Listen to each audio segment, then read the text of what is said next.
আপনার চুরি হয়ে যাওয়া পার্স। ও মাই গড, এটা তো আমার পার্স।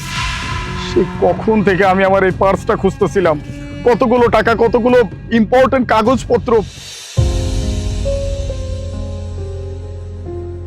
বাই দ্য ওয়ে, আপনি কিভাবে জানলেন যে আমার পার্স চুরি হয়েছিল? কারণ আমি চুরি করেছিলাম। বাট আমার পার্স আপনি চুরি করছিলেন জি। কখন? আপনি যখন বাস স্টপে দাঁড়িয়েছিলেন, বাসের জন্য ওয়েট করছিলেন, মনে আছে? আমি আপনাকে জিজ্ঞেস করেছিলাম অ্যাড্রেসের কথা।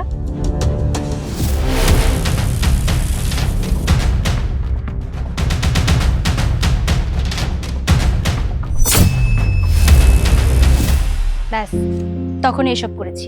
বাহ, স্মার্ট। তাহলে এখন ফেরত দিচ্ছেন কেন? মনুষ্যত্বর জন্য। আরে বাপরে, মনুষ্যত্ব? আপনার ভিতরেও মনুষ্যত্ব আছে? এখন হয়েছে কি, আপনি বলুন তো, আপনি কি কাজ করেন? চাকরি করি। হ্যাঁ, তাহলে মনে করতে পারেন এটাও আমার একটা জব। জব? মানুষের পকেট কাটা আপনার জব? হ্যাঁ, এটা দিয়ে আমার সংসার চলে, আর এই টাকা দিয়েই আমি 2 বেলা রুটি খাই। আচ্ছা আচ্ছা, তাহলে চুরি করার কারণ তো বলবেন নাকি? টাকা পয়সা সব নিয়ে নিচ্ছেন? কি ব্যাপার, টাকা পয়সা তো সবকিছু ঠিকঠাকই আছে, কার্ডের জায়গায় কার্ডও ঠিকঠাক আছে, তাহলে চুরি করছিলেন কেন? আর চুরি বা কি করছেন? কিছুই না। কি আজব কথাবার্তা! যদি কিছু চুরি করবেন না, কিছু চুরি করেনই নাই, তাহলে পার্স নিছিলেন কেন, চুরি করছিলেন কেন? এনাকে চেনেন? ড্রাই কেক খাবি? না, কোনো ব্যাপার না, ইচ্ছা খেতে হবে না, এমনিতেও দিনভর আমি খেতেই থাকি। স্যার, আমার মজদুরির টাকাটা এখন আয় নাই। মজদুরি? কোথায় মজদুরি করছিস? আপনারই ফ্যাক্টরিতে। বড় সাহেবরে বইলে আপনি একটু মজদুরির টাকাটা নিয়ে দেন না। ও, তোর ফাইল আমার কাছে, তুই যা, আমি দেখতেছি। স্যার, ফাইলটা একটু আগে বাড়ান না। এটা কেমন কথা বললি? ফাইলের কি কোনো পা আছে যে নিজে নিজে আগে চলে যাবে? এটা আগে বাড়াইতে হয়। আমি কিছু বুঝলাম না স্যার। বুঝলি না, তাই তো? আচ্ছা, তুই ওই যে উপটোকনের নাম শুনছিস? ঘুষ, কারাপশন। স্যার, এটা আপনি কেমন কথা কইলেন? 10,000 টাকা কামানোর লোক কেমনে ঘুষ দিব? আমার কাছে দেওয়ার মতন আমার জীবনটা স্যার আর কিছুই নেই। তাহলে নিজের মজদুরি বলে যা। স্যার, একটা দস্তখত তো করা লাগবে। দস্তখত? বাবা, এটা কি এত সস্তা ভাবছিস?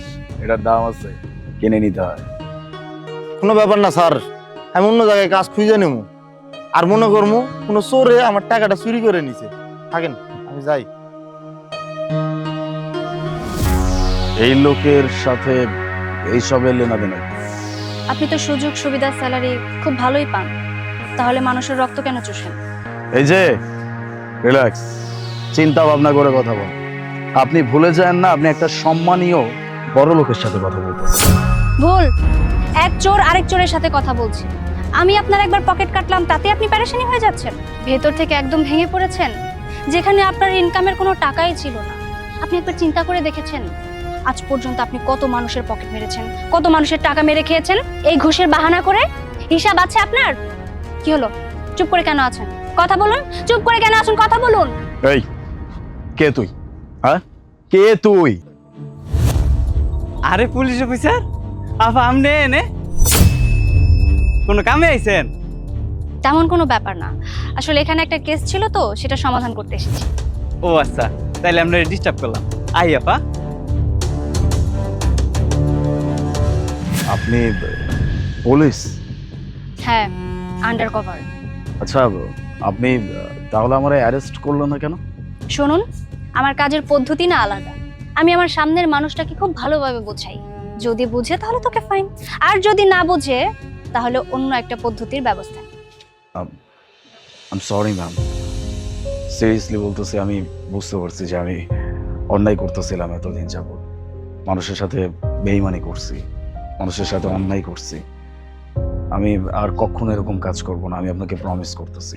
আপনি যেটা আমাকে বোঝাইতে চাচ্ছেন আমি ঠিক ঠিক বুঝতে পারছি। আর হ্যাঁ, আমি যার কাছ থেকে টাকা নিছি, মানে যার কথা আপনি বলতেছেন, ওকেও আমি ডেকে ওর টাকা আমি ওকে ফেরত দিয়ে দিব। আর প্রমিস আমি আর কখনো এসব কাজ করবো না। গুড, আমি ওইটাই চাই। আর তাছাড়া আইনের লোকের কাজই হচ্ছে জুলুম খতম করা। Sure ma'am, thank you. আমি তাহলে আসি। আসসালামু আলাইকুম।